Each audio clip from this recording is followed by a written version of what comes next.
each state has their own HMOs, their own network, so that for the most part, you're going to stay within your state, but not within your zip code. I mean, it's broader than that. But what that allows different providers to do is to say, I want to participate or I don't. There are some doctors and some hospitals who are saying that all I want to do is work with people from group plans. I do not want people with individual coverage. I do not want people with subsidies. So you have to make sure that the doctors you want to go to are participating, are accepting policies from people that are getting federal subsidies, because some doctors will not. انا فهمت دلوقتي هو ليه. انا كنت مش فاهم قوي هو ليه قال الحته بتاعت النتورك، لان في بعض الدكاتره ممكن حضرتك يبقى زي ما انت كنت بتقول عندك انشورنس من وول مارت كويس، لكن تروح عند وفي دكتور انت بترتاح له، لكن تروح له يقول لك انا ما باخدش الانشورنس دي، ما بقبلش الانشورنس دي. فهو بيقول لك ان كل ولايه ليها النتورك بتاعها، الشبكه بتاعتها اللي هم البروفايدر اللي هم الدكاتره اللي بيعالجوا في التخصصات.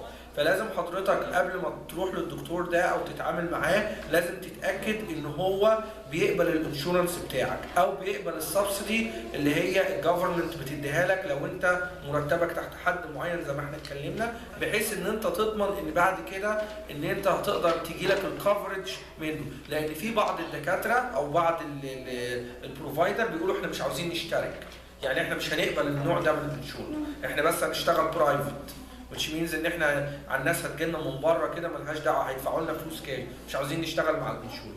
او ناس تقول لك انا هاخد نوع معين من انشورنس معين مش هشتغل مع انشورنس تاني، لان بنتعب عقبال ما بنبعت الورق للحكومه والحكومه تبعت لنا الفلوس، بناخد وقت كتير بنضيعه، فمش عاوزين يعني عاوزين نوفر على نفسنا الوقت. فدي النقطه دي مهمه قوي ان انتوا حضراتكم قبل ما تروح لاي دكتور تطمئن ان الدكتور بتاعك بيقبل الانشورنس اللي عندك.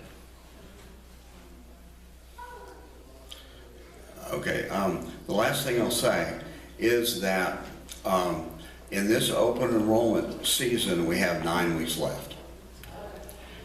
When, at this point, we get to March 31st, the sale of all health insurance will stop. And nobody can buy a health insurance policy in the United States until November 15th of this year, to this fall. هو بيقول ان احنا دلوقتي في حته اسمها الاوبن انرولمنت، يعني اكن محلات مفتوحه بتبيع الانشورنس مثلا، يعني انا ما هو ما قالش كده بس انا بحاول اشرحها لكم ان انت دلوقتي عندك من 15 نوفمبر لغايه 31 مارس انت تقدر تشتري انشورنس.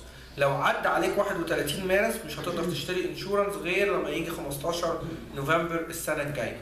فهو بيقول لك ان الاوبن انرولمنت سيزون هو دلوقتي قدامك 9 اسابيع، لو انت ما عندكش انشورنس لازم تحاول تشتري انشورنس او يبقى عندك انشورنس عشان ما يطبقش عليك العقوبات اللي احنا قلنا عليها. That's it.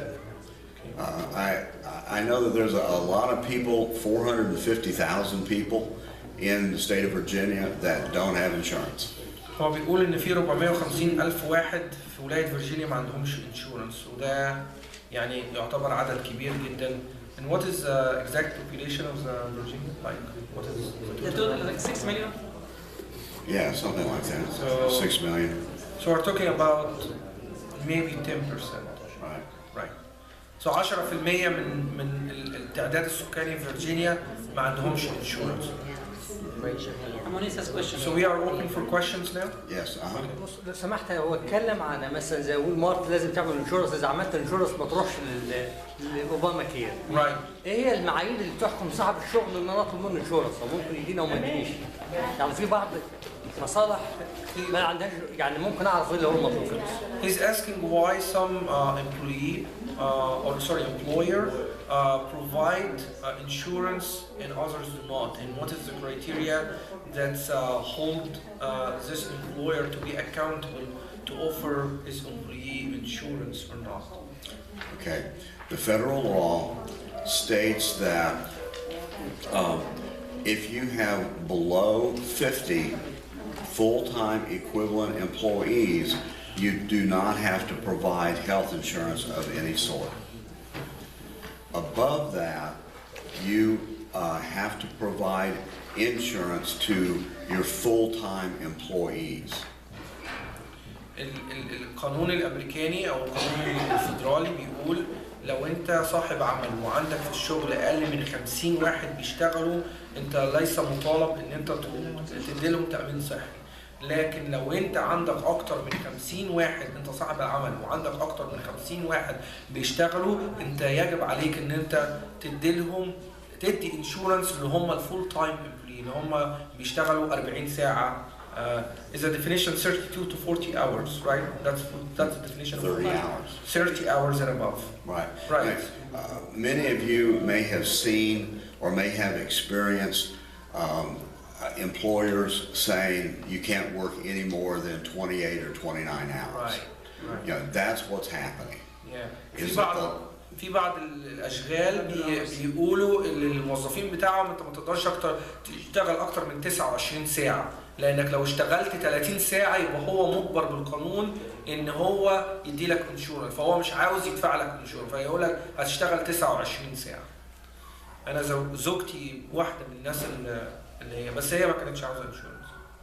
Yeah, one of the things that you will see in the future, and we're just starting the transition, is that many of the small employers who have provided health insurance in the past, especially employers that have a lot of low-paid employees, they're going to terminate those plans and allow people to have access to subsidies. بيقول ان انت هتلاقي الحاجات دي اتغيرت تدريجيا مع المستقبل، وهتلاقي كتير من الشركات اللي كان عندهم عدد قليل من الامبلويي هيدوا فرصه للشركات دي ان ما دام الناس دي ما عندهاش انشورنس ان هم يبقى عندهم اكسس للسبسيدي اللي هي government subsidy. Who's paying for the subsidy? Is the government? The government is. And what's the resources of the government? Taxes? Taxes, right. Okay. عشان نبقى فاهمين بس يعني ما دي برضو يمكن هو ما تعرضلهاش النقطه دي.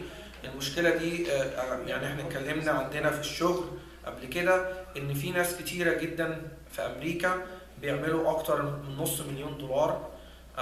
فالناس دي اصحاب اعمال والدخل بتاعهم مشكلته ان هم بيتعرضوا لشريحه كبيره من الضرائب. الشريحه الكبيره من الضرائب اللي بيتعرضوا لها دي بتضطر الحكومه تاخدها عشان تدفع لبرامج زي اللي احنا بنتكلم عليها دي. فده كان مشكلته الاعتراض على الاوباما كير، او المشكله ان في ناس كتير رافضه موضوع اوباما كير.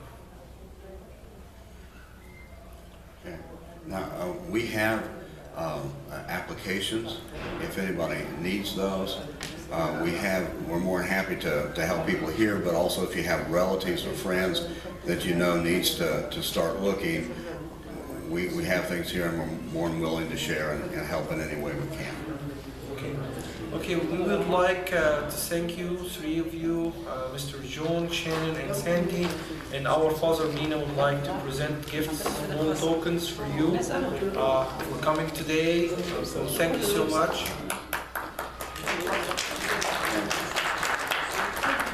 And I know that this is a very important program, and this is an important session, and in effort, I mean, like we'll try to arrange with them to come again and explain more questions and explain a few of the things that's confusing us.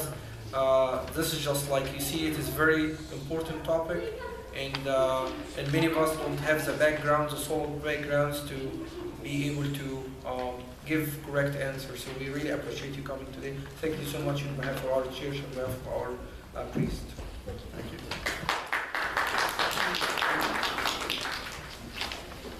واسمكم برضه بنشكر الدكتور اشرف على ان احنا كل مره بنعمل في الترجمه. المره الجايه بنعمه ربنا هيكون معانا الاستاذ علاء هيكلمنا في موضوع مع نجم. والاجتماع هيبقى دايما في صفه مستمره. الموضوعات بتاعته في تطبيق جديد خدناه هنحطه بره هنكتب الموضوع اللي هو بتاع السبت اللي بعد. المره الجايه هتلاقوا الاستاذ علاء مكتوب على هنا وهنحطه جنب الواحد